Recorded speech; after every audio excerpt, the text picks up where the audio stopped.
Talk to you a little bit about TIG welding on walking the cup for those of you that are getting started. I got some students that are wanting to TIG weld a little bit more. Walking the cup is not an advanced technique.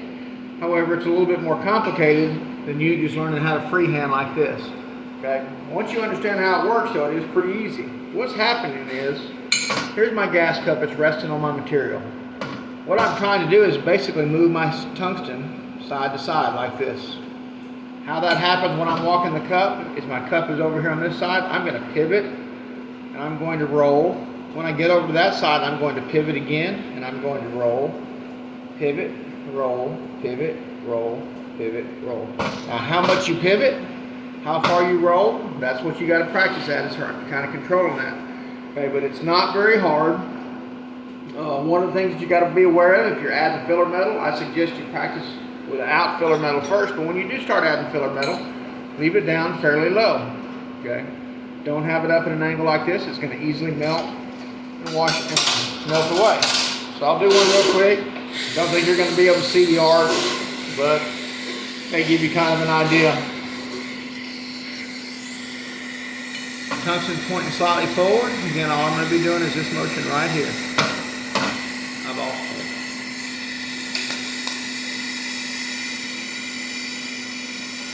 I'll watch the width of the puddle, and I'm going to try to get my puddle to stay consistently that same width all the way down.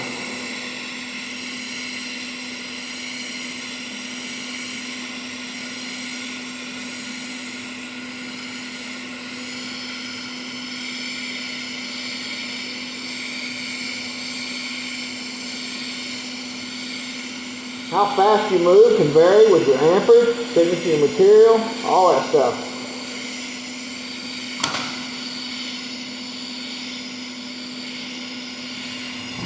Don't put a death grip on the torch. Almost have your fingers free of it. You ain't got to grip it real hard. You ain't got to be moving your whole arm and your elbow. You can do a lot of it with just your wrist. When you get to the end, I'm going to speed up, lengthen my arc out, pull off.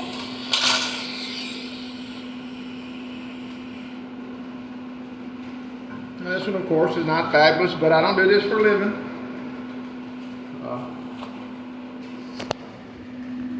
But I did used to weld once. Anyway, those side-to-side motions, if I control those, then my bead width will stay fairly consistent, which this is not a great one for sure. Okay. How far I move forward will dictate kind of how far the ripples are spaced out. And that's kind of how it works. Again, it's not extremely difficult. We'll look at it from up here. Pivot, roll, pivot, roll, pivot, roll. And you can practice this all day long without fire. Okay? You can get figure out what kind of grip you want on the torch. And essentially all you're doing is making that cup roll in a zigzag, coming back and forth. Okay? And hopefully that'll help some. Again, I strongly suggest you practice freehanding first so you get used to watching the puddle, but this will work. Have a good one.